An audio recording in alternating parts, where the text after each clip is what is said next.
Welcome to the Typical Sportsman podcast. I have Mr. Sam Soholt. I've wanted to have Sam on for a long time.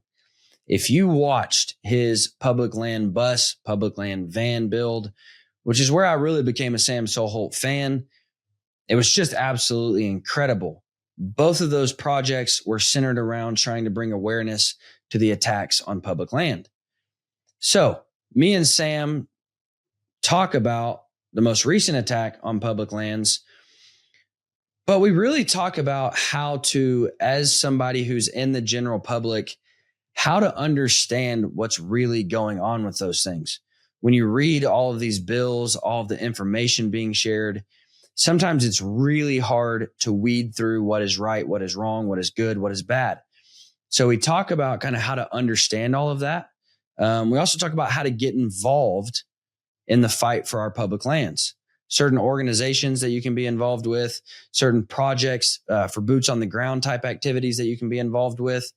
There are lots of things that you can do to help protect our public lands. We also talk about our bow setups. We talk about how to make changes to your bow setups, when to make changes to your bow setups, kind of the tuning process that we go through, and understanding how our equipment works, our arrow setups. And then we dive into Sam's journey as a content creator, which much like my last guest, Mr. Jason Matzinger, Sam is an incredible photographer and videographer. He produces incredible content. And as I share with Sam, I admire three people. I admire guys who can work on bows really well, who can tune bows really well. They understand the equipment. They understand the technology. I admire those guys. I admire guys who can consistently put out really, really good content. And I admire people who can dissect conservation issues, conservation topics, and really understand what's going on. And they can relay that information about what's going on. I admire those three types of people. Sam just happens to be all three. Guys, it is a really good episode, one that I've wanted to happen for a long time. So I hope that you'll listen. I hope you'll be inspired to get involved with the fight, because the consensus of the episode is, although we just had a big win, the fight is not over. It's really easy to just kick our heels up and celebrate the public land victory, but there are still currently attacks going on right now as far as hunters go. We share all that and more. We talk about what's currently going on. They might be quote unquote smaller issues, but they still need attention. So guys, it is a really good episode.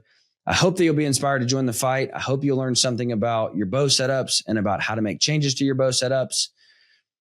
Guys, this episode is brought to you by my really good friends over at Blocker Outdoors. I admire a company that can give you really high quality gear without breaking the bank. There are lots of companies out there that make really great gear.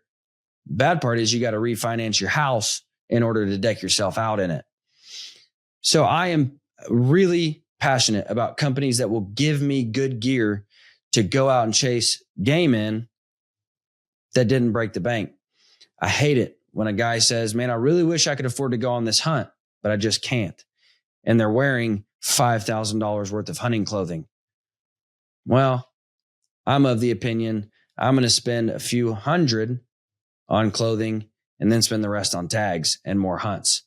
Blocker produces really, really good gear, and it's not going to break the bank. Guys, go check out Blocker Outdoors. They have a full line, whether you're headed out west, whether you're in the turkey woods, they have great gear. They also have some really good lifestyle gear. Stuff for working on your tree stands, stuff for checking trail cameras. And they just released a really bad to the bone deer decoy. If you've listened to the podcast much at all, you know I'm all about decoying big bucks. Blocker just released an incredible decoy, so go check that out as well. It also won't break the bank. Guys, let's jump in with Mr. Sam Soholt and talk public lands. For the true sportsman, it's more than a pastime. It's a way of life. Embrace the lifestyle of hunting, fishing, and the thrill of the wild. Live the life. Be typical.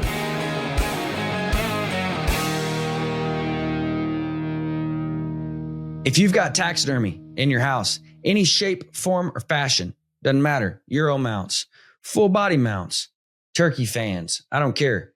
If you've got any kind of taxidermy, or if you want to prep your animals in the field in order to get the best taxidermy work done possible, you need to check out Velvet Antler Technologies. Listen, it is not just for velvet antlers. Do not tune me out and say, well, I don't chase velvet bucks. I don't kill velvet bulls. It does not matter. If you want to preserve your trophies in the field, whitetail, antelope, bear hides, if you want to preserve your trophy in the field and get it to the taxidermist in the best shape possible, they've got products for that. If you want to get those European mounts as white as possible, they've got products for that. If you want to take care of your trophies while they're on the wall, keep them clean, keep the bugs out of them, they've got products for that. If you've got blood in your clothes from packing out those animals, they've got you covered. Or if you want to do some turkey fans, they've got you covered. Hanging the Euro mounts on the wall, they've got you covered. They're your one-stop shop for all things trophies and all things field care in order to get your trophies looking the best they can. Guys, go check out Velvet Antler Technologies before you go on your next hunt and ensure you get your trophy back in the best condition possible.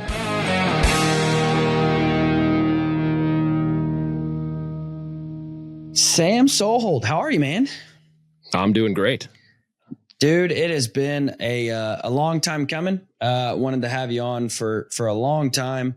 Even back in the bear archery days when I was hosting the bear archery podcast, wanted to have you on and just now making it happen. So I'm excited to chat. And honestly, it couldn't happen at a better time because we just had this public land victory. And I kind of want to dive into that because a lot of people, it's really easy. And I want to say this without ruffling any feathers, without making anybody mad. It's really easy to say, not for sale. But a lot of times there's just so much more that goes into these things. And they're so hard to understand. It's so hard for the general public to read these types of initiatives and to read these bills and to really understand what they're saying. And I remember one time, I don't remember the issue, and this was back when Pope and Young still had their podcast, but we were talking with Mark Kenyon and there was a certain issue going on. And we just kind of talked about how does the general public weed through all of this stuff? And so that's kind of what I want to dive in with you, of course. And we just, won the public land battle, if you will. This one, not to say it's done, it's not over, this push, but when there's something like this, it's so easy to get caught up in the not for sale. Like it's so easy to just say that. And then you're reading these bills that are continuing to be put out and they claim that, okay, well, we're making massive changes. And then if you read the fine print, you're like, well, you just added 1 million acres. Like, but if you just read the big verbiage, it's like, oh, they cut it in half. Well, they cut the percentage in half, but they added in, millions of acres. So if you really look into it, it's double what the first bill was. So like, what's your best advice when people are looking into this? Because I also understand like a lot of people don't have access to, I have the, pleasure of just calling up, the guys at Pope and Young or, my boss who's incredibly conservation minded and saying like, hey, what's going on? Explain this to me. So for those that don't have the access to those types of people, how in the world do you encourage people to understand all these things going on? Yeah, I think the biggest thing is being able to look to resources that can actually dilute it down into stuff that actually makes sense. It's not all lawyer speak that's written into a bill. So there's multiple good resources for that. Podcasts like this where we have long conversations about it. But if you want to do shorter stuff like Cal's Week in Review, so Ryan Callahan of Meat Eater, he's on the board of Backcountry Hunters and Anglers. He does a weekly roundup of conservation topics and kind of breaks it down into like real short distilled information. So when there are big things like on the table that people need to be paying attention to, it's an easy way to understand what's going on kind of every single week. And then also guys like Randy Newberg, he has Fresh Tracks Weekly. And so him and Marcus talk about different things that are on the table in the public land sphere, in the conservation sphere. And they did an incredible job of, they were doing like daily videos at the time, but their weekly videos are typically like 20, maybe 30 minutes long. And it breaks down everything that's going on. So you take this, like this latest win, is it 30 pages of a 900 page bill is what we were kind of diving into. But they take that kind of stuff and they break it down even further. So everyone who hears it can understand, like, okay, this is actually what's going on here. And this is the motivation behind it. And this is what we need to be doing to either, push this good legislation through or stop bad legislation. So resources like that is super important. And if you don't want to go watch stuff, sign up for newsletters, from conservation organizations, TRCP, Backcountry Hunters and Anglers, all that kind of stuff. They have a very updated newsletter. And so if there is stuff that's coming down the pipeline, howl.org is another one. They'll email you information on what's going on and how you can act on it. I think that's the biggest thing. Is like you have those action centers. And so you can put in your email, your location, and send off an email saying, if you're in favor or against a bill. So those are just a few resources that people can dive into to help understand these. They shouldn't be as big and complicated as they always are. But that's just the way that laws get passed. People have lawyers draft up different bills and laws and put language into, tack on language onto much larger bills just as a way to get them passed instead of having to bring it alone to the table. Yeah. So that happens a lot. And that's something, and it's exactly what you just mentioned. People don't even understand how fast it changes, like how fast. And I don't remember what day it was. I guess it was the night before. It was the morning before, it was squashed completely. But that night, like I'm getting phone calls at 11 p.m. And from people saying like, hey, we got to put this out. Like, hey, send this out. There was a change. Well, I just done one at 4. So it's like from 4 to 11, there's this massive change in the bill. And then by the next morning, it's just completely squashed. Like people don't understand how fast those things change. And people don't understand and first off, I'm going to say like TRCP, how all of those are great conservation partners of ours at Pope and Young. We rely heavily.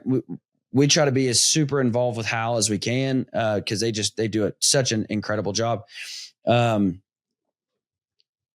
they're constantly having to read these bills and saying, okay, what's changing? Because they might have 3 or 4 different massive changes in a day. And then they got to go back in and look and see, okay, what has changed? Now, I will say this too. And again, I want to say this in a way that's not going to ruffle feathers. So many people are looking at these conservation organizations and they're saying, why aren't you speaking out about this? It is so hard as a conservation organization to simply say not for sale. Now, in this instance, we 100% Pope and Young and all of the nonprofit organizations, all of the conservation organizations were against this bill. However, there are times to sell public lands. There are times where it's going to benefit the wildlife. It's going to benefit the management. If we sell this, we're going to gain these pieces over here, things like that. If we sell these, we're going to gain access to these over here. So there is time to do it. So it's really hard for a nonprofit conservation organization to just say not for sale. Everybody's saying, well, why aren't you making a statement? It's just really hard to make a statement and get it out to where it's still true. And what I mean by that is because those bills are changing so fast, by the time you have your people look into it and you make the statement, there's already a new bill. And so it's just so hard for people. And it is really difficult. And here's what I'll say, because lawyers do a really good job of making you read that and going like, oh, this is actually good. Like I'm a hunter, I'm for public lands, but what they're saying is really good, and they make it, both parties do a really good job of making you go, okay, well, this sounds beneficial. I remember what it was now with Mark. and it might kind of bring some light to what I'm talking about. It was when Oklahoma introduced their CWD policy to introduce deer into the wildlife habitats that have shown that they, are more prone or less prone to getting CWD. Deer that have been raised in captivity, released them. That was a couple years ago. But anyways, you read that, and at first you're like, that sounds brilliant. And then, somebody from a science-based conservation organization speaks, and you're like, oh yeah, I see where that's wrong now. And so it's just so hard, man. And it's something so difficult to get people to wrap their mind around all of this jargon to know what's right and what's wrong.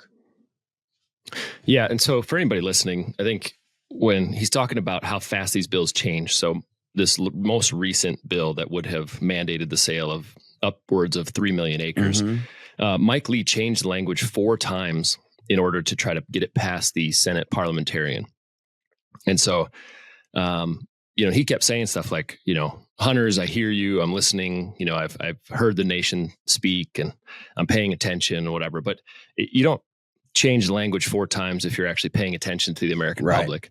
You're just trying to squeeze it through on a budget bill to make it fit the language that needs to be in order to get your ideology passed through. So it is hard to it's hard to make a statement where it's in like an absolutist statement against it, because 3 hours from now, it might be a completely different set of language.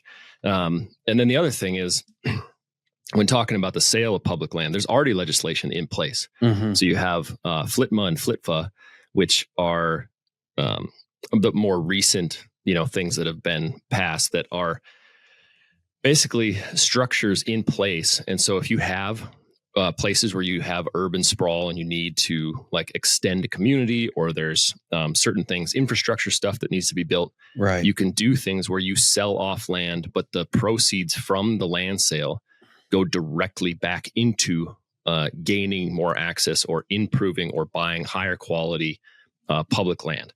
And so the biggest, one of the biggest bad things about the legislation that was about to be passed was the sale of the land would not have gone back into reinvesting into public land. It's one thing if you okay, we need to sell 3 million acres, but we're going to buy 5 million acres, or we're going to reinvest it into opening up access to 10 million acres or whatever it is. But the 90% of the money from the sale would have gone just back into the general treasury fund to help pay for the deficit. And basically it would have been less than a drop in a bucket. Would not have had any impact on our national debt, and none of us would have seen a return on that sale. So it was just kind of a wild example of what politicians are willing to try to do, because sometimes when they try to get other things passed, we're all pretty quiet about it, and then they're like, oh well, if they're not even talking about that, maybe we could sneak this through. Maybe right. 100%. Yeah. And that's something too. Where are you from? I grew up in the Dakotas, so live in North Dakota right now. And that's something that I was so proud of with this, because like you said, they try to sneak this stuff in, and they try to, to keep it under wraps. And obviously it doesn't happen. But here's what I was so proud of. The hunting community stood together. And that's something that I just can't stress enough. It's really easy. I live in Kansas. There's not public land much at all. You can't find public land for anything. And if you do, it's crappy. It's, one little stretch along the highway, and you can walk it for birds maybe, and, flush a couple pheasants out or something. But I mean, there's just not any real good public land. And so it's really easy for me to say, well, this isn't an attack on me. This isn't affecting me. I hunt private farms. Shame on me. Sorry. I hunt private farms. But man, I sure enjoy going out to Idaho and chasing elk. Man, I sure enjoy going out to Montana and chasing bears. And I sure enjoy access to public grounds. And I was just so proud of hunters who say, I never even hunt public ground, but I want to stand with the public land hunters. And that's something I wish hunters would do more of. that's something I wish we would look at because, and I can't say this enough, man, the attacks on hunting, they're not going to come in one day and just say you can no longer kill any animals, period. Yeah. It's going to be death by 1,000 cuts. They're going to pull hound hunting in Georgia. Then they're going to pull, coon hunting in Kansas. And they're going to pull, they're going to make little attacks. And then over time, we're going to look and say, well, where did all our freedoms go? Where did all of our privileges to hunt go? And it's like what happened in Colorado last year when they were trying to pass, a trophy hunting ban, and the language would have, basically outlawed way more than what they were trying to promote. Yeah. So it's all the little stuff like that for sure. And so I love seeing hunters stand together. If there's an attack on elk, I love when duck hunters stand up for that and say, I've never even elk hunted, but when it comes time and there's an attack on duck hunters, I want all the elk hunters to stand up for me. Right. And man, I was really proud to see the hunting community band together and fight this. And I just wish that we as a hunting community would make ourselves more aware of attacks, quote unquote attacks, that don't pertain to our area or our, hunting methods or our way of life. Like I just wish, and here's another thing. I'm putting together, by the time this comes out, it will have already been put out from Pope and Young. But there's an attack. I say attack. There's an intrusion, if you will, on Arizona archery seasons with the introduction of crossbows. And so that's when we go in and we're working on that. And there's just so many things. It's really easy to look at these big wins and say, we got it, victory. We're in the clear for a while. But then the very next week, there's a much smaller scale. I'm not taking anything away from Arizona, but there's a much smaller scale intrusion on the rights of archery hunters. And so we can't just sit back and say, all right, we won. We're in the clear now. Let's stay on top of all of the little things that are going on, and let's stand together and don't just worry about it if you're in Arizona. Worry about it no matter where you're at. And let them know, like, hey, we're not going to give you an inch. Like, we're not going to let you take Arizona. Yeah. And I think the hardest thing for just the general public is trying to stay on top of all of these things. That's hard for anybody. The information, like, you would have to be researching it like all the time. And so I think that's where being part of conservation groups and, signing up for newsletters and kind of at least having a little reminder, like a weekly reminder of these things that are happening, is a big deal. And like, even if you don't open the email, if you just at least read the headline and be like, hey, there's something going on here. Yeah. Like, I need to take that, 3 minutes to go see what's happening. 100%. Maybe send an email and speak up a little bit. So I think this current win, I think it does show what happens when, people from across user groups stand together. So yes, it was like, hunting was definitely the spearhead, but man, it was every single public land user group that spoke up. I mean, it didn't matter if it was people that were hiking, camping, biking, like everybody who was anybody. Was like the first time I've seen like across the span of walks of life, and anybody who does anything on the landscape was, all on the same side. So that was pretty sweet. Yeah, it was really cool. And you see people posting and you're like, man, you're a South Georgia turkey hunter. Like, that's all you do.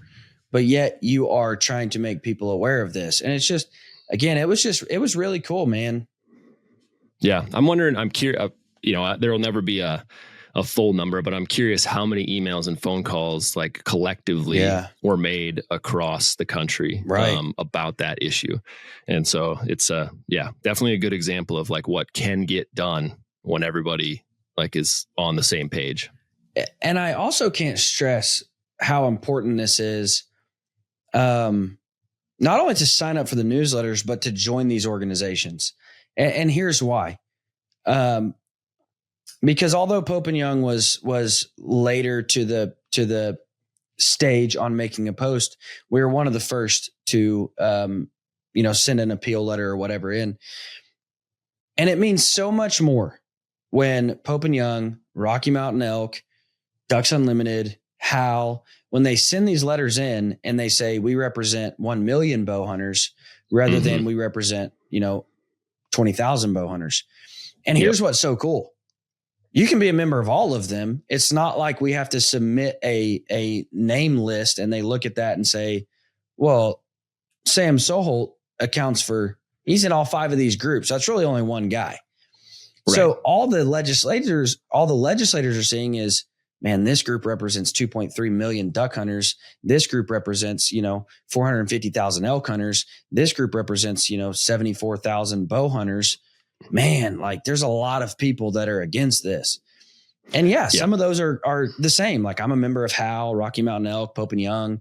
So that means my voice is being heard on every time those people are sharing and saying like, hey, we represent the bow hunting public. We have X amount of members and we are strongly against this. Yeah.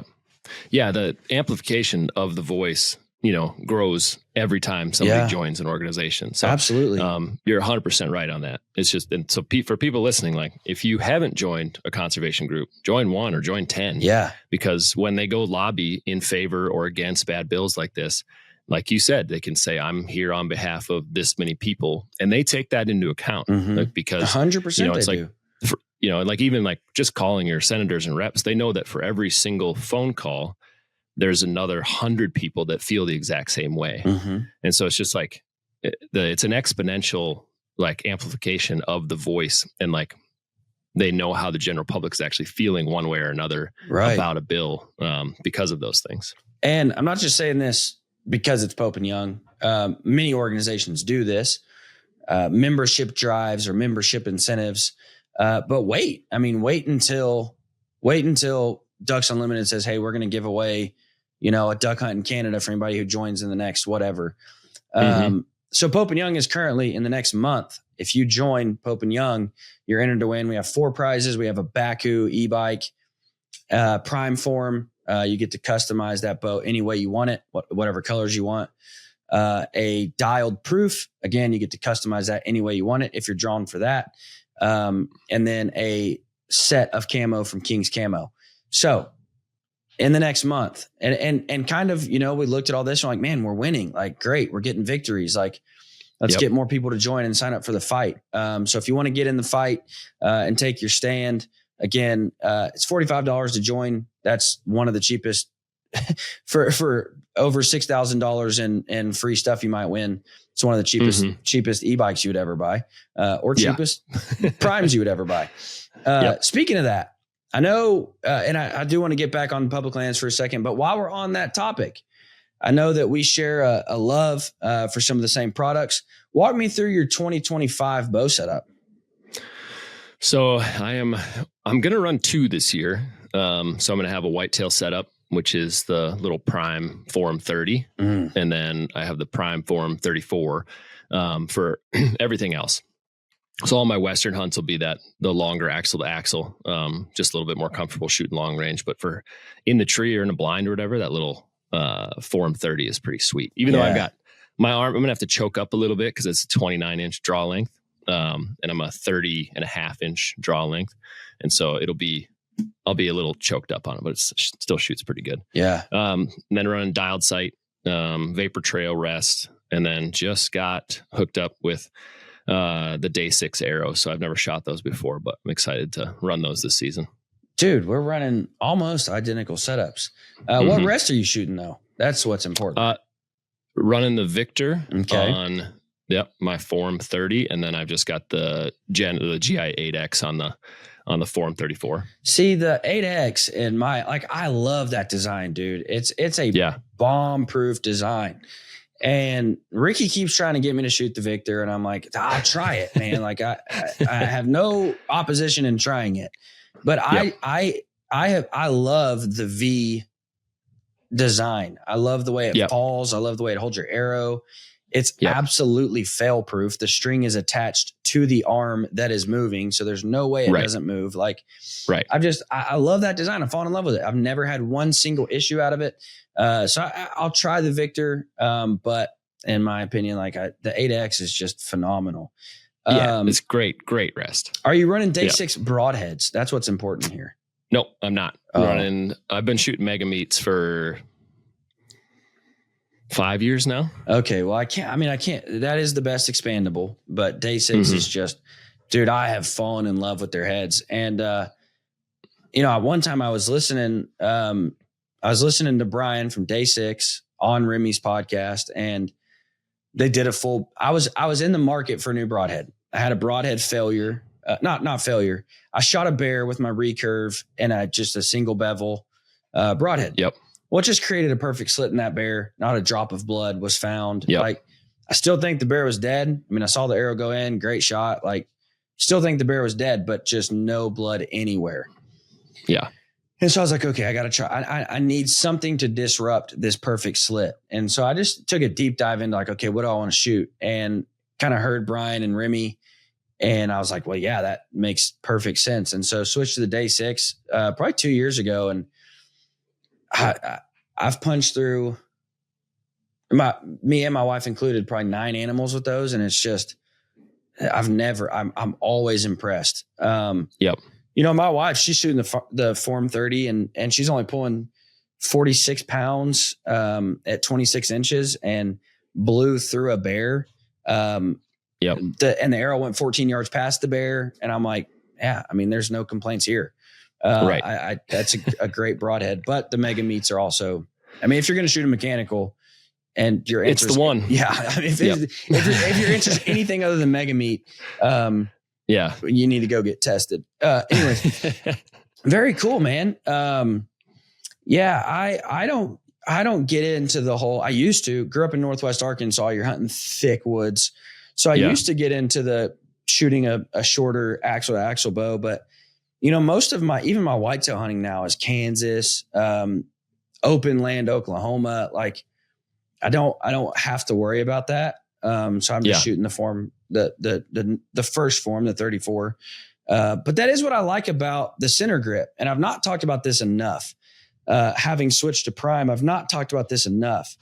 The center grip makes a massive difference in clearance because you're moving 2 inches from the top to the bottom. So it maneuvers like a 32 inch axle to axle.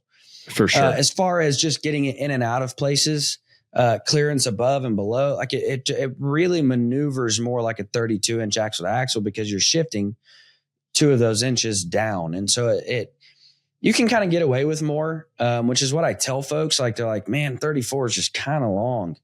And I'm like, yeah, but it doesn't feel like it. No, it really doesn't. In an impressive way. And I'll say that it's just in an impressive way. It doesn't feel like that. And then you get to 30 and it feels like a stinking, oh my God. It feels like one of those little kids bows. Like I feel like I'm shooting my kid's bow. Yeah. Very cool, man. It was, I definitely didn't need like a specific whitetail bow. But it was a good excuse to run 2 different ones this year. Oh, of course. Yeah. Of course. And sure. like that Form 30 for like hiking in and out and doing hang and hunt stuff, like just having that little compact package, like I'm fired up about that. And like, just, being able to, I end up hanging in ridiculous dumb trees and stuff. And so like being able to shoot, below limbs and stuff if I need to, and kind of maneuvering in and around ground blind stuff and hunting from the ground, like not having anything stick higher than it needs to. Like, that's going to be sweet. Yeah. I've got a buddy and you sound a lot like him. He'll tell you where his tree stand's at and, like on our property together. And he'll say, hey, it's over here, whatever. And you get there and you're like, how in the world do I get up here?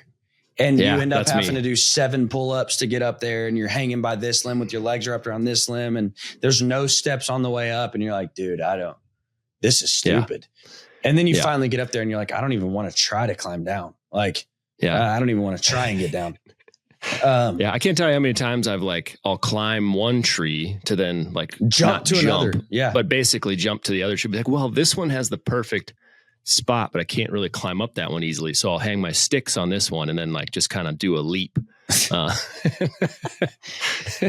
man. Yeah. That's, you would get along great, with my buddy. I'm not going to drop any names, but Adam Leichner, just a horrendous, his sets are always great. Like I'll say that. I mean, I always look for the perfect tree and I'm like, okay, well, this is nowhere near the deer, but it's going to be easy to climb.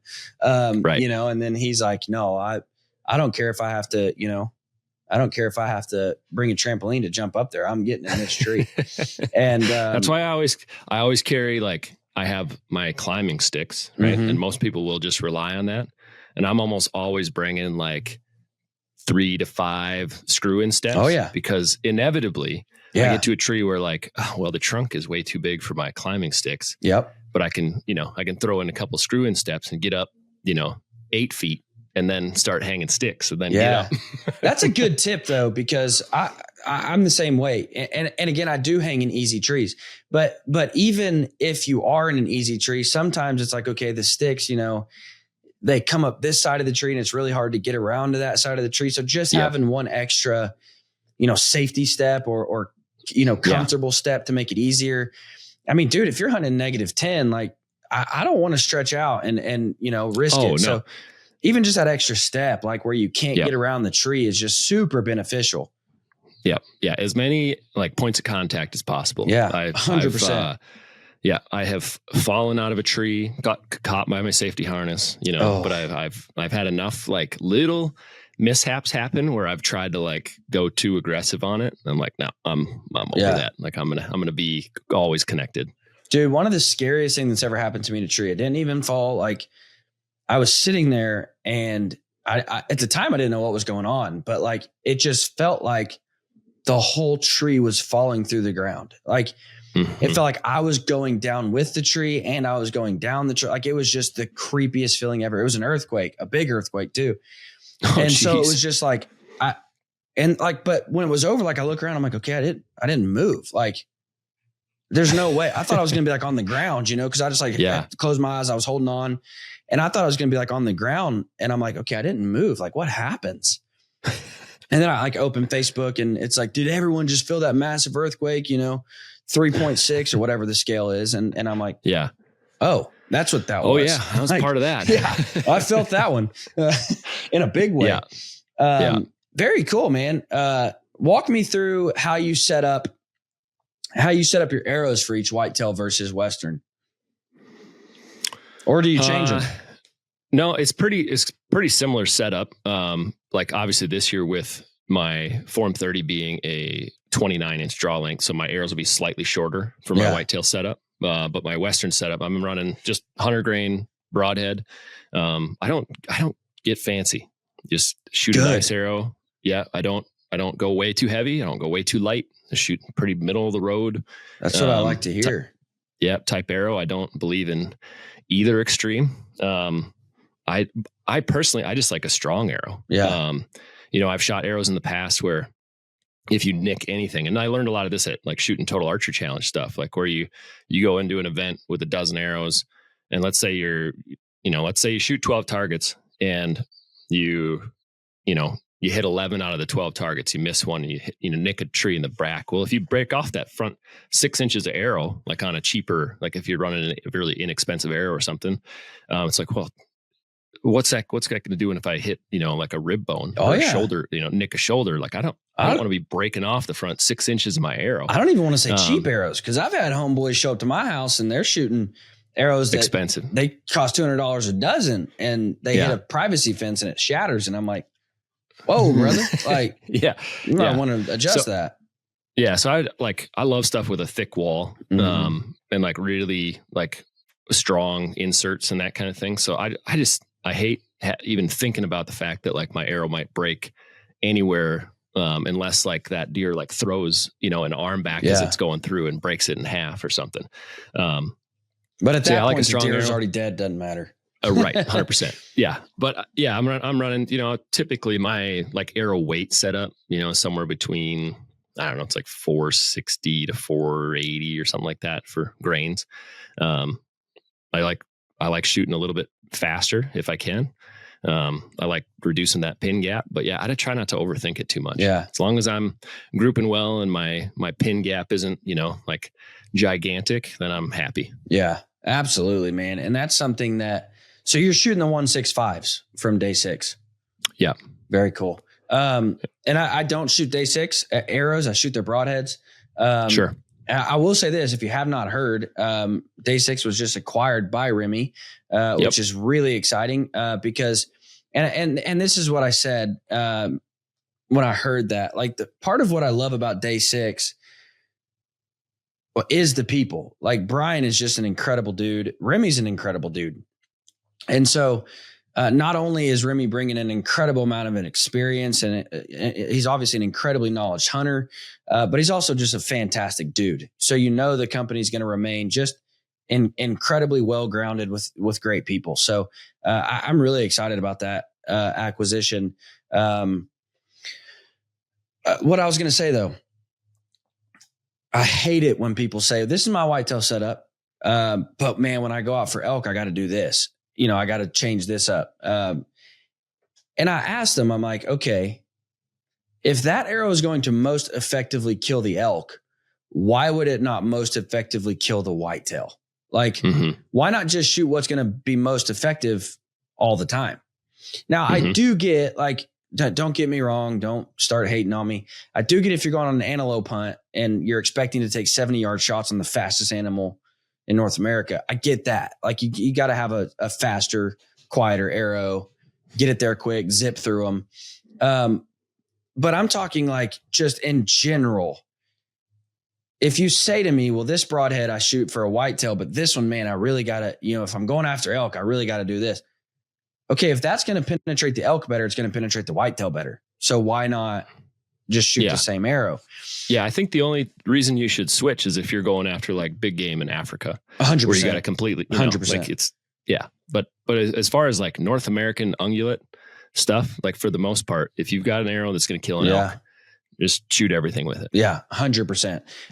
Or obviously, if you're going to a state, if you're a mechanical guy and you're going to didn't Idaho change the law? I think Idaho changed the law. I don't shoot mechanical. I'd have to go back and look, but for a long time it was fixed blade only. In Idaho. The first time I ever hunted in Idaho, I was shooting a mechanical, shooting the mega meats, and like I had shot that for years. And then it's like, I'm going to Idaho, I got to change my setup, and it's like, well, crap, I leave in 3 weeks. I didn't even know.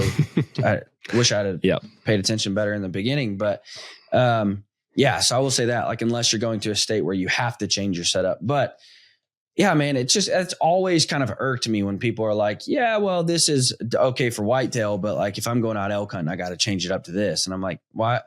I just don't get that. And so I will say this, a lot of people, like you said, way overcomplicate things. Now, I'm not saying to not make sure your arrow is well-tuned, your broadhead is very 100%. Sharp. I'm not saying that. I'm not saying, make sure that. Here's what I'll say. Do your testing and then just stick with what you find. Like, do all of that stuff and then just stick with it.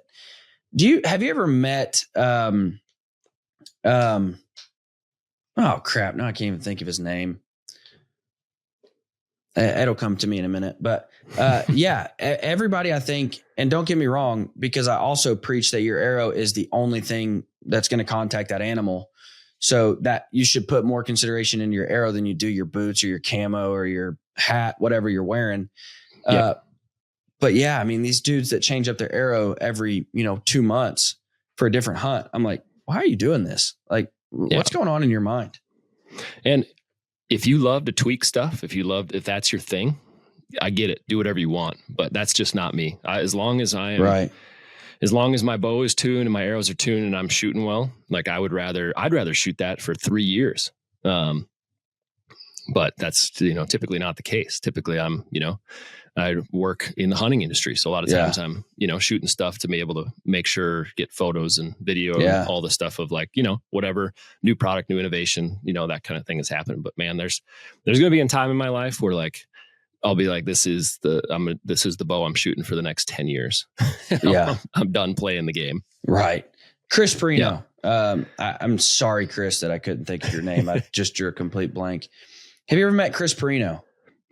One of the baddest hunters on planet Earth. Like, he's not, not super published, doesn't do a lot of writing. I mean, he's been on several like stick bow podcasts, but not anything like that. He's the only dude I know that gets sponsorships and doesn't have to do anything. Like, he just kills that much stuff. Yeah. And I absolutely love his mentality, because he's like, dude, I've shot the same arrow for 40 years. He's like, why on earth? Like, this arrow and this broadhead setup has killed everything in North America, everything in South America, everything I've ever shot at. Why would I change it? Like, it works. And I'm like, dude, I just love that, man. And and I'm not saying, and he's a strict recurve shooter. I'm not saying he doesn't tune his bows. I'm not saying he doesn't do that. But he's like, man, when I get something that works, like that's what I run with. I don't get caught up in like what looks cool or what's new or what's like, this stuff kills animals. That's what I'm gonna shoot. And that's all there is to it. And I'm like, I wish my brain worked like that a little more. But to what you were saying though, I don't want to say unfortunately, we get the pleasure of trying new stuff, of using new stuff. However, I also don't want to change everything at once. Like, right. And that's what kind of irks me, is like the dude who 2 days before an elk hunt is like, I think I'm going to put a new rest on and try a new arrow setup. And I'm like, you're an idiot. I know a lot of people like that. Me too. And it drives me nuts. Like, dude, I've been with dudes and we're leaving the next morning and they're sighting in a new sight in the headlights of a truck. And I'm like, yeah, it's like, what are you doing? Why? Like, yep. Dude, I just saw you dropping 80-yard bombs yesterday with that setup. Why are you changing this? Right. Anyways, so if I do need to try something, take my arrow setup, Boning just came out with some new vanes. Okay, let's just change the vanes. Let's not change the vanes and the arrow weight and the broadhead and then do it. Yep. Like, let's just change the vanes, see how they act.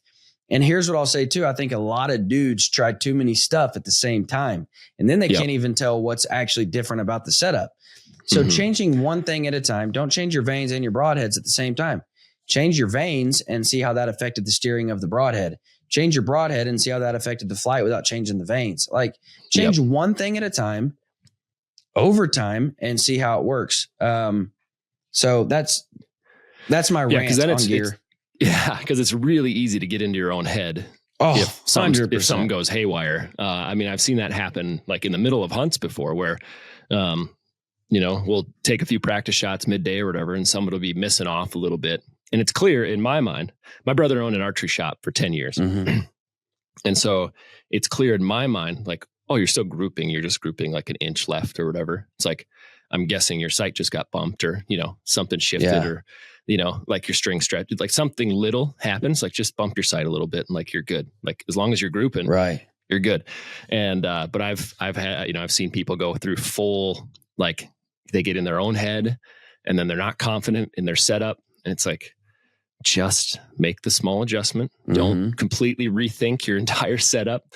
But they will, and so it's just one thing at a time. Just work it through. Absolutely. Don't make it so hard on yourself. I was sharing elk camp with this dude last year, and he wasn't part of my crew. I didn't know him, just happened to be in the same camp at the same time. And he's over there tweaking everything on his bow. And like, we're in camp, like we're getting ready to go out the next morning. And I'm like, what? You mind me asking what's going on? And he was like, yeah, there's a rattle. I'm trying to figure out everything, and I'm like, well, I wouldn't be touching my rest and I wouldn't be moving my sights for a rattle. And so I go over there and I'm looking at his bow and I just, knock the limbs and I'm like, hey man, I hate to tell you this, but take one arrow out of your quiver and they'll quit. And he's like, what do you mean? I'm like, the veins are hitting together when you're shooting and it's making a rattling noise. And so he pops an arrow out, spreads it out. So there's an opening between them. And sure enough, the rattle goes away. And I'm like, man, don't just start attacking your bow. Like, because something's off. Yeah. And so shoot. I mean, I can't tell you the number of times where, we would be like working on paper tune stuff, like at the shop, and whatever, one of us in the shop would shoot the bow and it like, just like, I can't just, it's not tuning. Right. Well, maybe I had, 5 or 6 too many cups of coffee that day. And then my brother shoots the bow and it's like perfect bullet hole. And it's like, oh yeah, that wasn't the bow's fault for why I was shooting weird. Right. I was like, that was just, I'm a little too hopped up right now. So like sometimes it's as simple as that, where it's like, it's whatever situation you're in. And then like whatever's going on in between, that 6 inches in between your ears might be the difference. And like, like you said, don't go attack your bow first. And I used to be the worst about this. Admittedly, I used to be the worst about this. You have one bad day of shooting and you start changing your setup. It's like, okay, I was shooting great yesterday. I'm shooting like there has to be something wrong with my bow now. Yep. No, you're just having an off day. Like you're just, you're dropping your bow arm and it's causing you to shoot a little left today. Like don't start changing, because I used to be so bad about this. Then you immediately move your sights to the left. And then the next day you're shooting to the right. And you're like, what the heck? What's man? going on? And so then you're mad at that day and you're constantly changing everything. And it's just like, man, if you have a bad day. So I've made a rule and it drives people nuts because it takes me about a week to set up my bow. A week and a half, even maybe even 2 weeks, because I'm like, listen, I'm going to shoot this bow for 2 days before I make any changes. Like it doesn't matter. Because I'm tired of, chasing a tune when, like you said, I'm just having a bad day when, and it could be as simple as like my grip is off that day. Like, and so it's causing my, my bear shafts to fly a little left. Yesterday they were stacking. So I don't make any changes unless it's consistent over 2 days. And then I'll shoot that for 2 days. And once I know like that bow is locked in, I've shot this bow for a week and nothing has went off, then I'll lock everything down, set it up, sight it in, tune it in. Like then it's ready to roll. It drives some of my friends nuts, but I'm like, you're doing the same thing. It's just spread out over time. Like, because you lock everything down when it wasn't actually tuned. Then you got to go back the next, in 2 weeks and figure out why when you get past 60, why they're drifting off so far to the left. Like you're doing the same thing as me. You're just stretching yours out over time and causing yourself frustration. Yeah. Well, especially if you're working on a new bow. In my brother's shop, we had a rule, like we would offer a free super tune for people. But they had to, like, if they bought a bow from us, it was like, you get a free super tune, but you need to go shoot the bow, 2 to 400 shots. So typically we'd be like, come back in 6 weeks, and then we'll run the bow through a full tune. But like, until you've shot 200 to 400 or 500 times, that string isn't broken in. Yeah. That thing is not like settled. Like once that's done, then we can bring it all back in and make 100%. It all tight again. But man, like you said, you'll just be chasing a tune, because as that string stretches, as those limbs start to settle in place, as all of those little things on all those moving parts shift just a little bit, all you're going to do is just be mad at yourself. Yeah, 100%.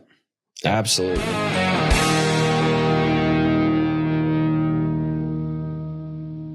If you're a hunter, you need to pay attention. And of course you're a hunter because you're listening to the Typical Sportsman podcast. One of my favorite products of all time, Ancient. They make moccasins, quiet moccasins for stalking, or stalkisins, if you will. These things are absolutely dead quiet. I put them to the test just by sneaking through the house to see if I could sneak up on my wife. And they worked. Shot bears with them, chased elk with them. I've shot deer with them. These things hold up. Why? Because they're 100% American made with real leather.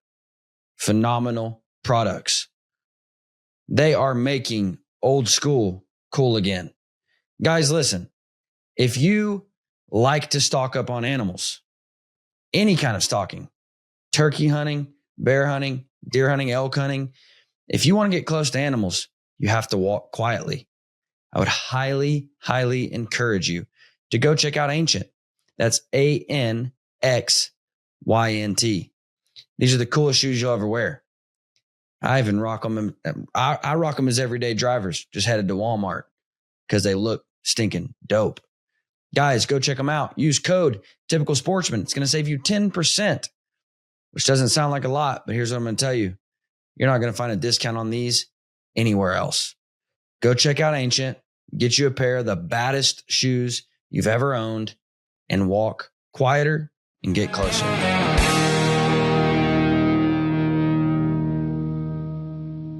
Walk me through the public land tees. What do those do? How do people find them? How do people buy them? Where do the proceeds go? All that good stuff. Yeah. So in 2017, my brother and I started Public Land Tees, and it was kind of the catalyst for Public Land Tees was the Public Land Bus, and the catalyst for the bus was the potential transfer of federally managed lands to the states, which leads to privatization. So basically, just another in the long line of public land battles. The bus was just one tank in the mission to help stop that. So we just wanted a way to raise money for the organizations that have boots on the ground every time. So earlier we talked about how when these organizations go and say, I'm here on behalf of the 1 million bow hunters, or whatever it is, we wanted to give money to those organizations who have people in Washington every day, who have people that are biologists on the ground every day. And so when we started the company, we decided that $5 from every item we sell, we would donate to different access initiatives, habitat initiatives, public land access, public land awareness. So we have, since 2017, through just straight shirt sales and then different like collab initiatives and matched funding and duck stamp initiatives, all that stuff. We've raised, it's like over $350,000 for That's conservation awesome, initiatives. dude. Yeah. So we're super proud of that. But we try to, our biggest thing is trying to earmark the funds for specific projects. So we've done things like there was a project through RMEF. So we donated $5,000. This was a while back now. And obviously our donation is a drop in the bucket to the amount of money that they raised through other donors. But we constantly try to find stuff where it's like, this is going to open up more access. So that project, it bought a chunk of private land, which then opened up access to 26,000 acres of public. So that was just one. We've donated to National Wild Turkey Federation to plant sage seedlings, which helped everything from turkeys to wild sheep. We've donated to, I think it's like 9 different organizations now for different initiatives. We donated $5,000 to the corner crossing case because that affects absolutely everybody. And that's, going into the next step now where it seems like it's going to go to the Supreme Court, which should be good for us because the only other 2 Supreme Court rulings on public land access stuff have gone in favor of the public. And so we might, get a big win there, but that just continues to go. But yeah, we're $5 from everything we've ever sold. We're just constantly trying to find and earmark the money for specific projects. So it's a fun way to do it because we know. That is cool. Yeah, it's like a lot of times you can donate money to like the general fund, and obviously that is definitely needed. But we like to try to specifically donate money so people know that when they buy something for us, go to publiclandtees.com, you buy a shirt, you buy a hoodie, $5 from every item goes back into the pot. And then we find projects, be like, okay, now we're donating $2,500 to the PATH program in South Dakota or Nebraska. And that's going to open up, public land access on private land for everybody. That's cool, man. I've always loved how simple they are, like just to the point. Yep. I've always loved that. And it's just when hunters ask me, what can I do to get involved? Like, I can't really make that big of a difference. Again, it's supporting those who support you and looking at things like, man, I can, buy a t-shirt and I'm helping conservation. I can join Rocky Mountain Elk and I'm helping conservation. I don't have a lot of money. I'm fresh out of college. I'm a young married with 2 kids. Like, I would love to join all these, but I don't have a lot of money. Boots on the ground is always needed. Like, I can't tell you how many times Pope and Young has raised the funds, and then it's like, all right, who can go collar all these bears? Like, we need actual bootstraps, like, to get out and do this. And, it's because of schedules and because of this, like, and so if we have somebody who has in that area said, hey, if you guys ever need help, let me know, man, it makes a world of difference. And it's just boots on the ground. It's not money out of your pocket. It's just, a day of your time, 2 days of your time. A lot of times travel is covered, expenses are covered. But yeah, I mean, we released a bunch of sheep on the mountain, and it was during show season. So everybody, we're asking all these people, and it's like, I'm at, the NWTF show. I'm in Salt Lake for, Western Hunt. And so if we have people who have signed up and said like, hey, I want to help, man, it makes a world of difference when boots on the ground, projects come about and we need a guzzler put in Arizona or wherever. And we know we've got 5 guys there who want to just get out and get their hands dirty and work and help wildlife. Like, so it doesn't always have to be money. I don't want you to think these organizations are always coming with their hand out, because there's so many times where the money's there. We just need people to actually help us. We need the help. Execute it, and just get out there. And so, but yeah, I mean, I think it's so important that the public understands there is so much you can do to get involved. And I do realize, like, if you try to look at the grand scheme of it, you're like, man, there's a big world out there, and there's a lot of attacks, and there's a lot of organizations. Where do I start? How do I get involved? And that's what I would just say is get involved with one. Pick one. The NDA, the Rocky Mountain Elk, Ducks Unlimited. Get involved with one, and then you kind of understand more about how it works. You kind of understand more about where the funds are going. You understand more about the initiatives they're pushing. You understand more about the projects they have going on. And it helps you understand all of them, because we basically all function the same. Basically, I mean, there are definitely differing things, but that's what I would say is just start and just try to get involved. And maybe it's even at your local organization, your local, your state level, bow hunters club, or your state level's duck hunters club, but get involved with those. And then, to an extent, a lot of times Pope and Young or Rocky Mountain Elk or Boone and Crockett, or you name it, a lot of times they'll attend those state level banquets. And then you get to talk to those guys. You get to hear about what they're doing. You get to see what they're doing. And it helps you better understand how you can get involved. For sure. Yeah. Yeah. And like you said, the volunteer thing is huge. Like we do quite a bit of work with Pheasants Forever, just through grassland stuff and duck stamp stuff and whatever.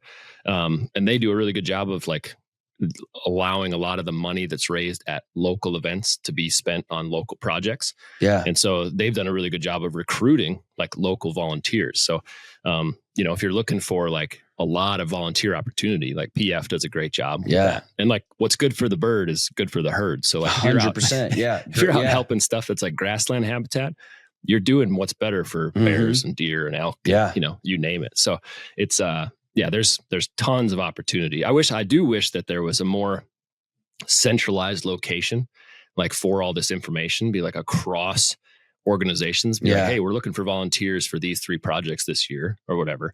And be able to go sign up for that stuff a little bit easier. Sounds like that's your next idea, man. Sounds like that's it might have to be. I know. I need to figure out a way to automate that. Be like, how do I scrape like all of these newsletters for that information? Yeah. Be like, hey, there's, they're pulling 200 miles of fence, in western South Dakota to help antelope or whatever it is. That sounds like something Hal needs to do. They're already on that. I know they've got all the infrastructure there. So I don't think they've ever made a mistake in their life. Pheasants Forever. Let me tell you something. They, you'll get a kick out of this. So my son, he was 4 or 5 at the time. I'm going to say 5. He comes up to the house in his underwear, and he walks in like he's seen a ghost. And I'm like, what's up, dude? And he's like, I shot some glass. And I'm like, what do you mean you shot some glass? And he's like, I shot some glass with my BB gun. And I'm like, okay. So he starts walking me out, and he's taking me like out back, like in the field. And I'm like, okay, like you found like an old window or an old beer bottle or whatever and shot it. Great. But then he starts looping back around into the neighborhood, and 4 houses down is I don't know his title, but the president of this local Pheasants Forever chapter. His son is on the national staff for NWTF. So big bird hunters, big conservationists, big hunters.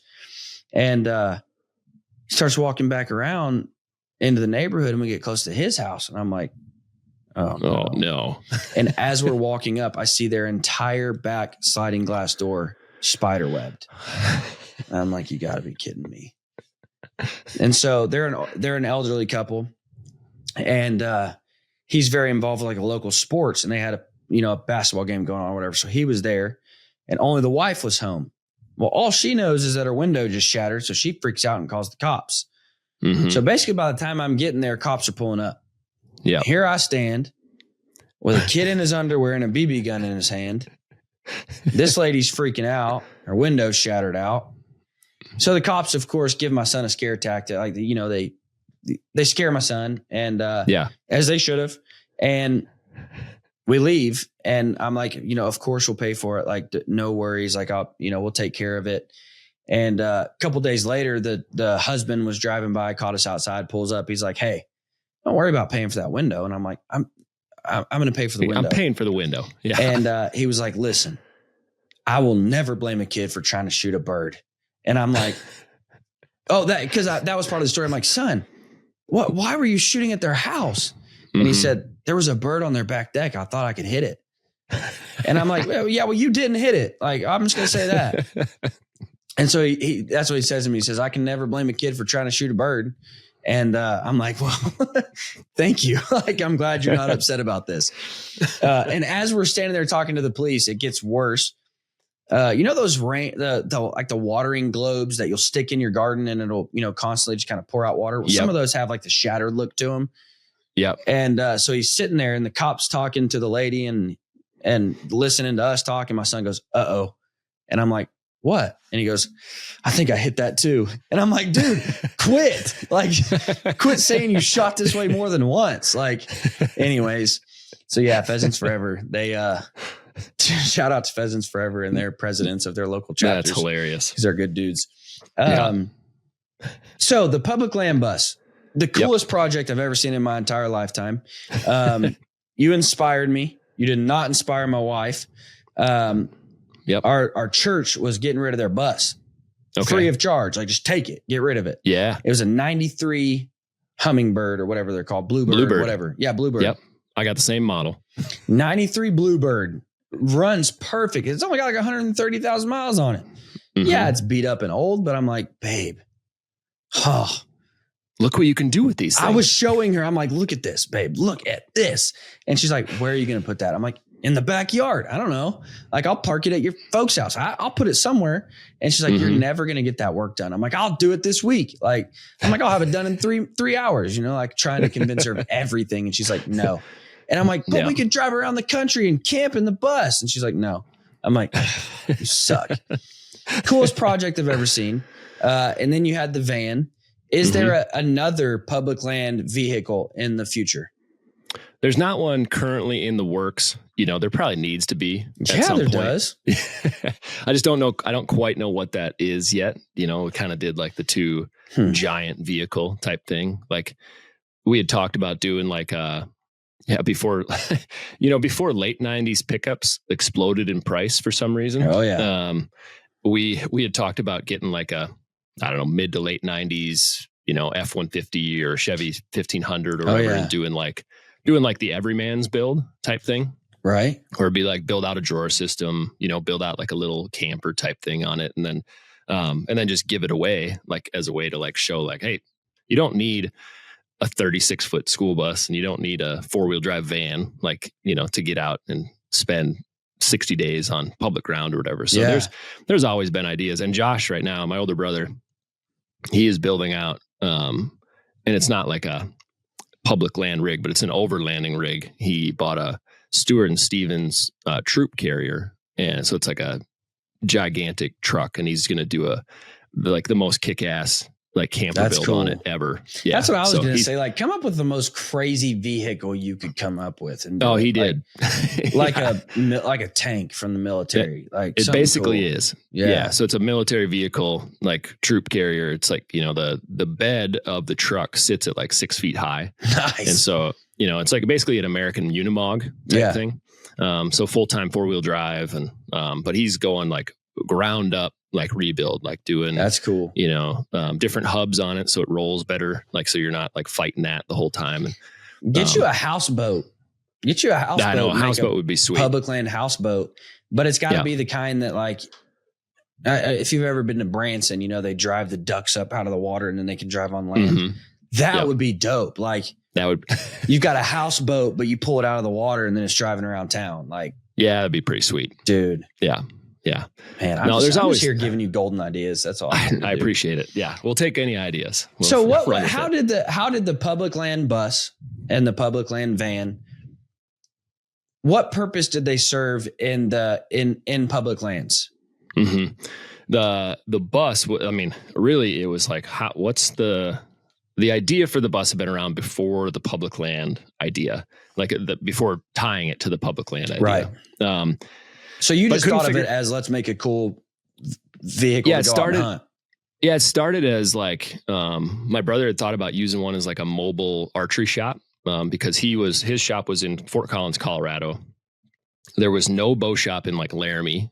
And then and so he thought like, oh, okay, once a week we could like run the bus to Laramie, do bow tuning, shop setup stuff in the bus, kind of that. And then like, oh, maybe we can use it as like just like a marketing billboard for the shop. Like it could sit out front, just kind of like this different ideas. And then it kind of like devolved into like, we should just buy a bus and throw some bean bags in it and do like a turkey tour, like go roam around, kill turkeys. Yeah.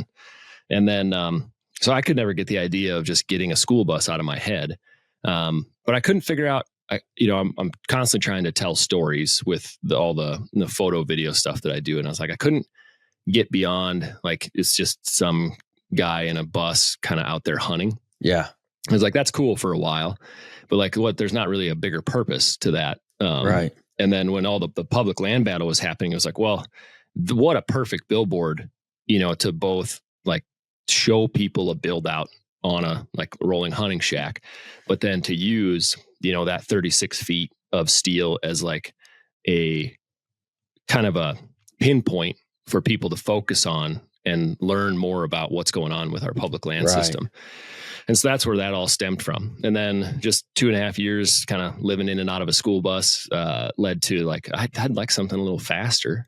Yeah. Something with heat and AC. Yeah. And so the bus was, the obviously the big version. And then the van was just like, okay, let's make this, kick-ass overland rig. Right. More streamlined, smaller. Yeah, more streamlined, have the same, kind of mission behind the whole thing, but actually be able to get into places that you can't take a bus. That's what I was going to ask you, because I've driven that old church bus about everywhere you could dream of, across the country, loaded down with teenagers. Like, and there's a lot, like, as I watched the build and like it going out, I'm like, man, how do you even, like, how do you get it where you want to go?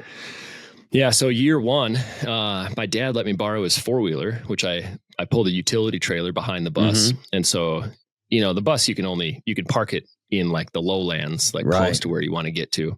And then, but man, I'd meet people out on the hunts, whether it was family or friends that were showing up to hunt with me, I'd park, call it 10 miles short of kind of like the ending destination. And then we would go like scout, like where I kind of actually drive it, because man, you get the bus stuck, or you ever get it stuck? In a rut and you flip it over. Nope, never got it stuck. Nope. Dang. But I was pretty careful with it, because like there was only one. It's not like I can get that. I can't rebuild that. So I never got it into too many hairy situations. Slid out a few times on snow and ice, and skidded out. It's a different level of unease when you're, kind of starting a fishtail in a school bus. It's not great. But luckily I never got it stuck. But usually it was just parked in very, pretty simple locations. And then I would like strike out from there in either off the 4-wheeler or like, somebody else's rig or whatever. Yeah, that is cool, man. Have you had anybody reach out and like, dude, your build inspired me, check this out? Oh yeah. There was tons of people like you, where they're like, I tried to convince my wife that we needed to get a school bus, and their wives suck, just like mine. There's a lot of sucky wives out there is what you're saying. People are out here trying to make dreams come true, and wives are shutting them down. There's a lot of realistic wives out there. I'm not into that. I think I talked a lot of people out of building a school bus. And I would, like, after like really thinking about it, and really I would. The van is much, much more effective. Yeah. Yeah. The van, you can drive speed limit. You got cruise control. Yeah. Like I literally, so like one of the heater vents for the bus, in order to run the bus cool enough so the engine didn't overheat and have the sensors beep at me, I had to run this valve open where it runs coolant basically through this line kind of to the left of where you sit. Yep. Well, that pumps heat out this little vent. I know exactly what you're talking about, dude. Yeah, and it pumps heat right into your calf. Yeah. And so like I'm pretty sure like, I'm so familiar with this. I can't even say. So I ended up driving at night a lot because then it'd be finally cool enough. Because if you drove it in the day, let's say it's like 80, 85 degrees, the inside of the bus is 100 to 120. And even with all the windows open, you got that heat vent that's coming right off the engine. And it legitimately burns you. Like, it's not just like blowing hot air. Like, it's like if you leave your calf there long enough, it burns. Yeah. And I think, like driving, call it 8 hours in a day. Like, I'm pretty sure like my left calf was just like slowly turning into a roast. Yeah. Like I was just like cooked at slow cooking my leg. And that's probably why I blew up my Achilles last summer. Like I've weakened my calf over the last decade of driving a school bus around. Yeah. No, but there's a lot of really cool things about having a bus as a hunting shack. And there's a lot of really pain in the ass things about having a bus as a hunting shack. I bet. Yeah, I would definitely go the bus route, like for sure. But I just think it's so cool, man, because I'm big on just take the hunt out of the picture. To me, if I'm going on a hunt with a bunch of guys, we're going to Idaho, it's a 24-hour drive. Like, that to me is part of the experience. Like, that's part of the fun. Like, my wife's like always like, why don't you just jump on a plane and fly there? I'm like, because the 2 days in the car with the guys is like, that's all the laughs and that's all the fun. And that's all the, on the way there, the dreaming about what's going to happen on the way back, the making fun of your buddy for the misses and the, recapping the hunt. Like, that is part of it. And so to me, like, I just love that idea of having something to just pull over and sleep, or just, extend that journey and make it more enjoyable for everybody. Like, I've thought about that a lot. Like, even if it was just, like you were talking about with the pickup, I've got a shell over it and, throw an air mattress in the back over a deck system and just sleep there. Like, it makes it so much more enjoyable. Yeah. No, we always do family deer camp every year, and it kind of rotates locations and stuff, but for a few years there, we were using the bus as like deer camp. And so, we'd have my dad and brother and then my uncle, the four of us would get together, and we'd have the bus with the wall tent off the side and the wood stove. And I'd have it all set up. Like, dude, that was one of my favorite things I've ever done in my whole life, because like, we'd all be sleeping or whatever. And I'd always set my alarm for an hour ahead of when we actually had to get up. It's like, okay, everybody's leaving at, 4:30 or whatever. So I'd get up at 3:30 and I would go start the wood stove in the wall tent, and I'd turn the heater on in the bus and get the coffee going, and then go hop back in bed. So then when everybody woke up to actually get going, the bus is warm and you're like changing, like, like getting into your hunting gear. That's and like cool. A warm bus. And then you walk out and you got the wood stove heat in the wall tent. The coffee's already cooked. And then, like, even it doesn't matter how cold it is, you just keep throwing wood in the fire, and we're all just like hanging out, talking about, like you said, like you're telling stories, and it's all the stuff from the day and just like how life is going, all that stuff. And just like having that as like the base camp for like a week of deer camp. Like, that's, I mean, I'll never forget that kind of stuff. Right. Absolutely, man. Now, as the public land bus and the van, kind of grew, gained this momentum, what was it like, driving down the highway? Did you have a lot of people like waving you down, like, hey, Sam? Less than you would think. But it did happen, like, and then there was a lot of people like at gas stations or whatever to be like, what are you doing? Yeah. A lot of people, thought a lot of people thought you had some federal meth miles on you for driving that bus around. They're like, dude, what? How many kids you got wrong with this guy? Yeah. No kids, but no, just myself. There was a lot of people thought it was a government vehicle because like the kind of color scheme, like fit with the Forest Service and that kind of thing. Public land bus. They're like, you work for the feds? I'm like, oh, no, I'm just an idiot out here just living in this thing. No, far from it. No, I'm just out here trying to shoot stuff. I'm actually running from them. No, that is cool, man. Did you have a lot of people, see the initiative, see what you were doing, and want to try to get involved with the public land bus, want to try to help, and want to try to, push that across the not the finish line, not that there was ever like a goal, but you know what I mean? Help get it out there more. Oh yeah. The response behind it was giant. And then like just people that were even just inspired to like go join an organization or something that like, we're like, hey, that's cool. most of them are like, I had no idea like about any of this stuff. And like, now I'm a member of, this and this. And, Yeah. there'd be a lot of days where like, whatever, I drove the bus 12 hours and I'm just wrecked. But then I'd get a message from somebody be like, hey, like, just absolutely love what you're doing out there. Thanks for shedding a light on all this stuff. Like, I'm able to like, I had a conversation with, a bunch of buddies about what you're doing and like what it actually means. And now all them are like, want to get involved and stuff. It's like, okay, that is what the purpose behind the whole thing was. It was trying to look at public lands from a very high level, because if you give people too much information, they might ingest it once, but then they just like it, kind of flies by. But if you give them just enough where they get interested in like wanting to go research a little bit and learn about whatever, whether that's conservation funding or how these organizations work and what they're actually doing and what, where the money goes, like when you buy a hunting tag and, or buy a duck stamp or, or whatever, if they go do their own research, well, then they're hooked. Then they figure out like, oh, well, it's like, this is just something I always thought I just had to do. And then all of a sudden you're like, oh, well, that pays for that biologist who's doing the counts on those deer in this state, which leads to the number of tags that are allocated. And the more money that we have invested into the habitat on the backside of that, well, that means in 5 years, we're going to have more tags that get allocated to the public. It's like you start to see these like cycles of how this all works. And if people go learn that themselves, they're like, oh, well, now I don't feel bad about spending $500 on a deer tag if I'm going out of state. Yeah. And so that kind of stuff was like always the big win for me. And that's something that, well, before I say that, the reason I ask if people wanted to, get involved and help, I'm confident there's somebody listening that's got an old 96 pickup. You're never going to do anything with it. Give it to Sam. Let him do something special. That's right. Yeah. Let us build it out. We'll do all sorts of cool stuff with it. Yeah. You keep saying you're going to go out and fix it. You're telling the wife like, baby, I'm going to get to it one day. You ain't. Give it to Sam. He'll send you cool pictures of it. Yeah, that's right. Listen, I need a like an F250 or 350 with a 7.3 diesel with an 8-foot bed.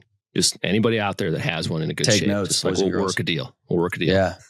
Yeah. He'll take you on like 7 hunts or something. Oh yeah. Whatever it takes. But no, what you just said is really, really interesting on several levels. From a marketing standpoint, which is, what I do for Pope and Young, but also from a consumer standpoint. It used to be said everyone wants the sausage, but nobody wants to know how it's made. We don't live in that day anymore. Everyone wants to know what is going on. How do I, what's going into this?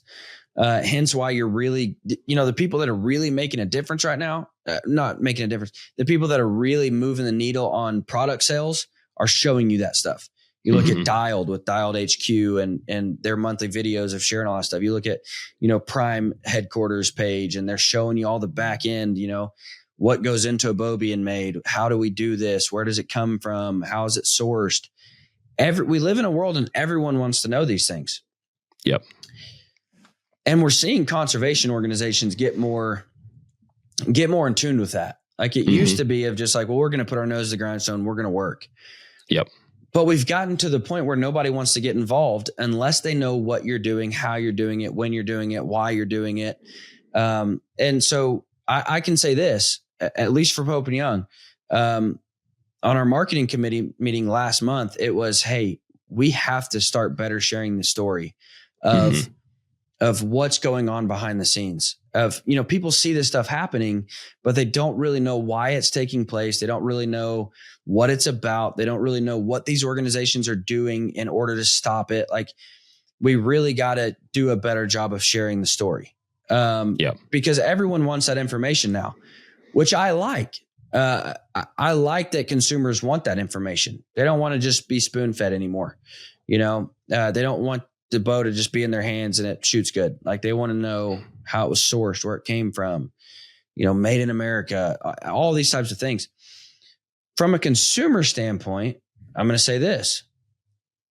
Thank you. Like I appreciate that. I appreciate that you want to know what you're supporting, why you're supporting it, how you're supporting it.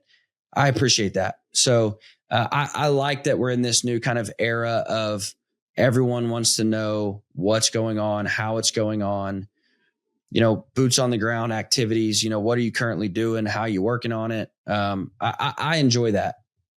Yeah, no, I agree.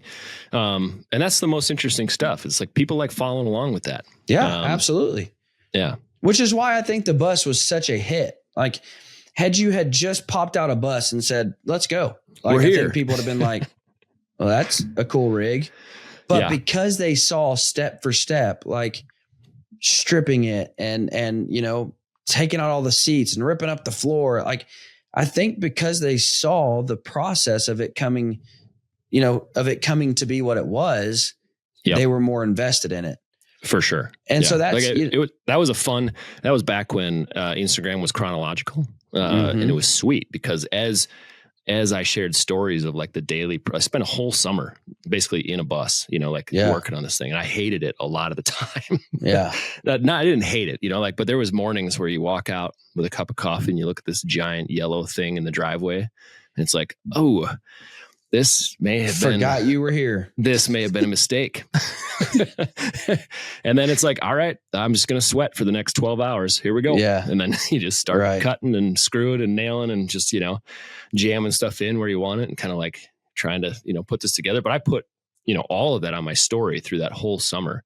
And the amount of just like messages and engagement and like the whole thing, like as it built, gosh, cool, it was so fun. Like that was one of the most fun times, like little seasons of life, was doing that whole build. It was really cool. That is cool. Have you seen NZ campers, ENZY campers? Yep. That they give me that, and I don't work with those guys at all. I know them, but I don't, they came to the Pope and Young convention one time. Great dudes. Those are really cool for me. It's like, it kind of gives you that, you know, you can have your normal vehicle. You don't have to change your vehicle, but it gives you that ability to load the four wheeler up and it, you know, folds down into that kind of, you know, that kind of public land, you know, trailer, if you will. Right. Those are really cool. I want to get one.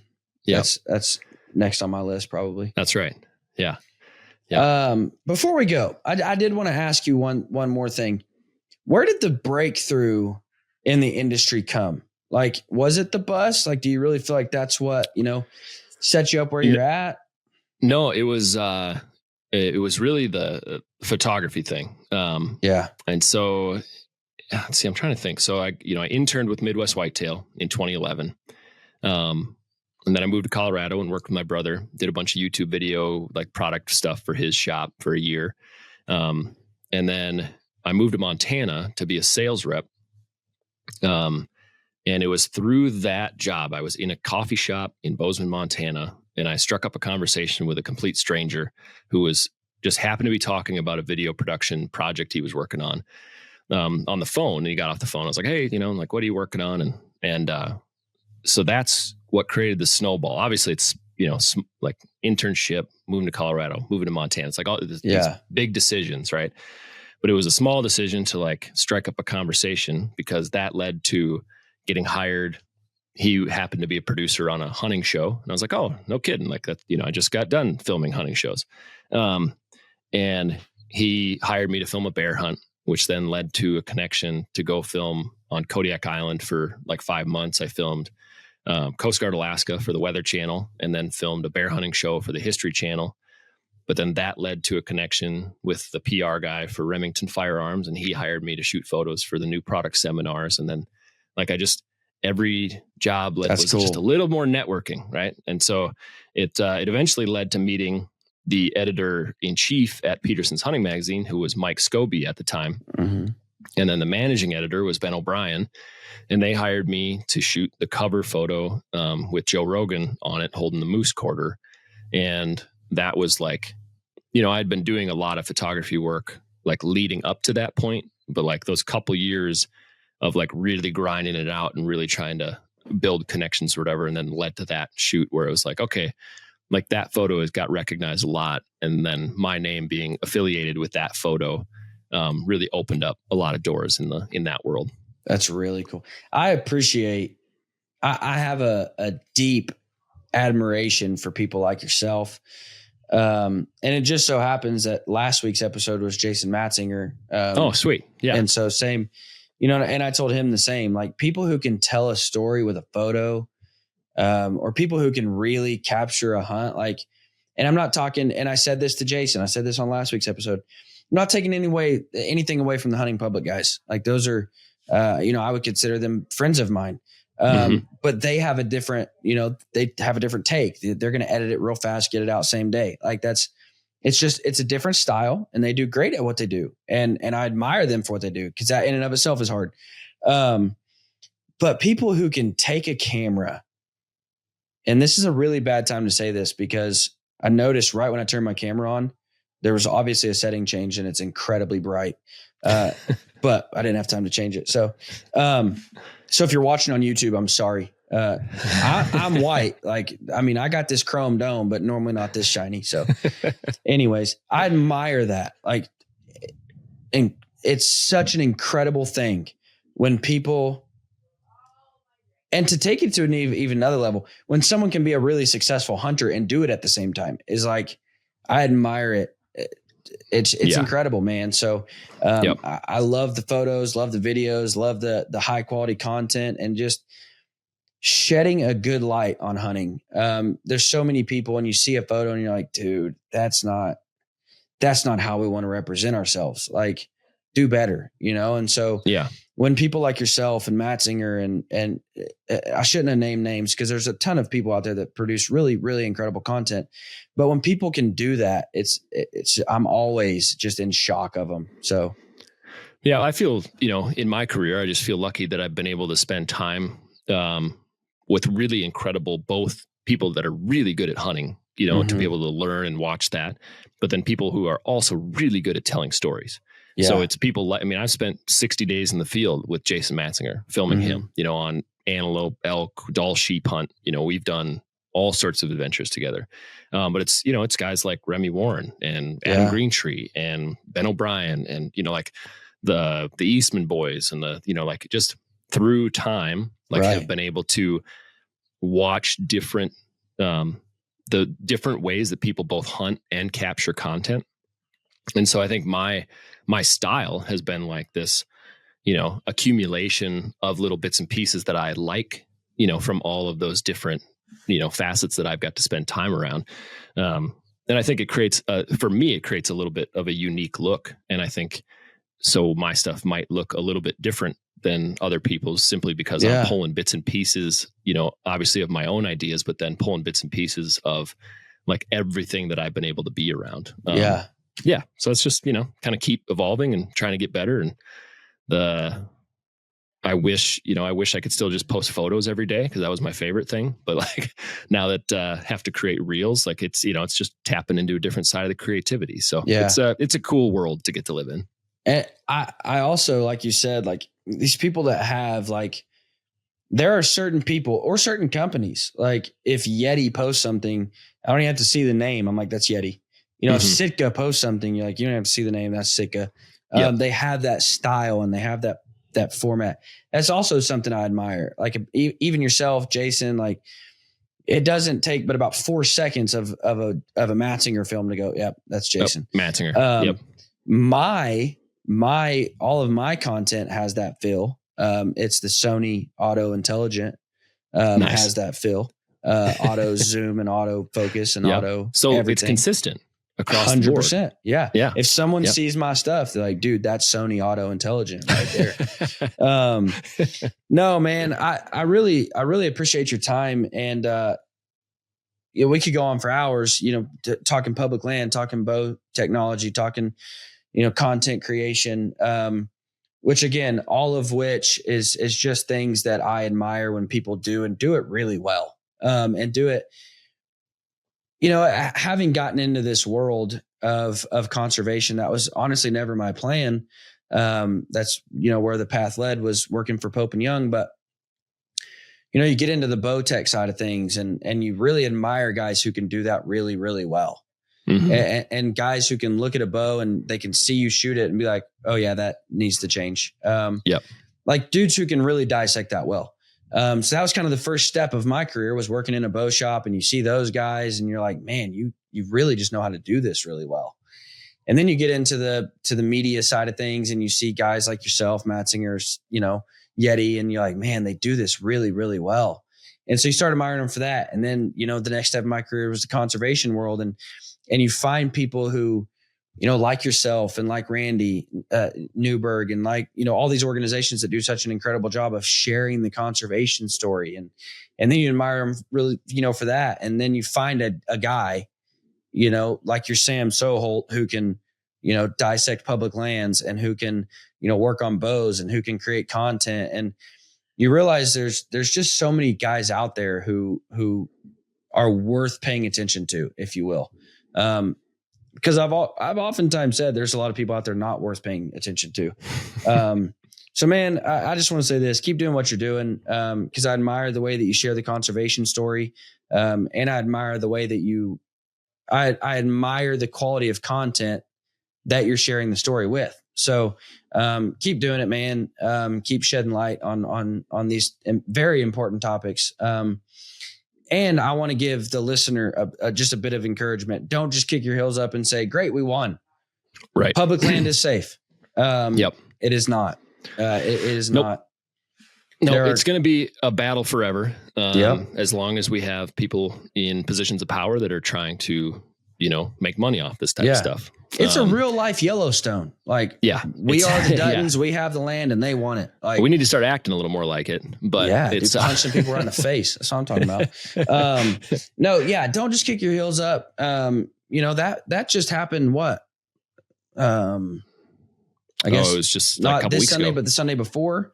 And then it was July 4th. I guess that's when the bill passed. But the language got stripped on the 30th of June or something like that. Yeah. I remember it was a Saturday night because I get a phone call on a Saturday night at 10 p.m. to get a press release ready. Yeah. But, then it's just 5 days later where it's like, oh, we have a bill trying to pass where they're going to, crossbows and archery seasons in Arizona. And it's like, okay, like get back to work, Yeah. So don't just kick your heels up and think that we've won it. Celebrate the victory. Celebrate the fact that we all stood together. But get ready for the next one and find guys that share good information. Find guys that are sharing the truth about what's going on. And if Sam named some really good ones. I'm a fangirl. Like, let me tell you something. Fangirl of Clay Newcomb. Oh yeah. The way that my daughters act about Taylor Swift, that's how I act about Clay. I think it's because, and I didn't know this, like I was in the industry, he was in the industry with Bear Hunting Magazine. And I saw a film one time, or it was that bear that he shot on public ground in Arkansas. I see that and I'm like, dude, that's where I'm from. Like, and I'm seeing where he's hunting. And I'm like, dude, I grew up hunting these same mountains. And then I find out he lives there. And I'm like, this dude grew up 10 minutes from me. So I think that's why I'm such a fangirl. The first time I ever met Ranella, I was just like, I walked up to him and my boss said, hey, I want to introduce you to Dylan Ray. This is our marketing director. And I was just like, dude, is it true that you know Clay Newcomb? And he's like, yeah, I do. And I'm like, that's so cool, man. And I just walked off. No, but Sam named some really good ones that share really good information, that shed the truth on what's going on. Newberg, Newcomb, Sam himself. There's the TRCP. There's really great organizations out there. HAL is a fantastic one that not only shares the information, but gives the ability to get involved with what's going on. So again, just make sure you're following people that are sharing good information. But Sam, thank you so much for coming on, man. I greatly appreciate it. Yeah, thanks for having me on. Just, always fun to just talk about all this stuff and help, at least even if a few people get a little bit more education about how all this works. Like we're constantly winning. It's small percentage wins every single day is the whole goal. And even if they don't learn how it's happening, because here's what I've learned: when you put out information that just triggers somebody that says, man, I need to look more into that. And then they take a deep dive. So, again, and I believe that's what we've done. And so I can't tell you thank you enough. I appreciate it greatly. Absolutely. Yep. Happy to help.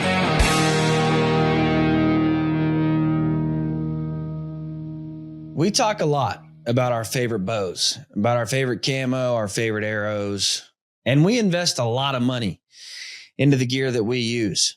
Listen, that investment does not matter if you're not healthy enough to get out in the woods. That investment of your camo does not matter if you can't make it up the mountain to where the elk are. One of the best investments you can make is investing in your health, investing in the longevity of you as a hunter. Guys, Mountain Tough is truly changing lives of people all around the world. It's changed my life. It's changed lives of people like Mr. Randy Newberg. His testimony about Mountain Tough is absolutely phenomenal. He's even partnered with them to help make a program for people 50 and over because he's so passionate about what it's done for him in his life. Guys, Mountain Tough truly is incredible. And I want to give you a chance to try it for 6 weeks completely free. When you use the code TYPICAL, all caps, typical, you're going to get the original 14 days free, but then you're also going to get an additional 30 days free, 6 weeks of free training. Give it a shot, give it a try, and just see. I promise you in that 6 weeks, you'll feel better. You'll perform better. You'll look better. Everything about your life will improve if you just give it a chance. If you don't like it at the end of that 6 weeks, no harm, no foul. But I want to give you a chance to try it free for 6 weeks. Again, Mountain Tough, use code TYPICAL, all caps, and try it for 6 weeks completely free.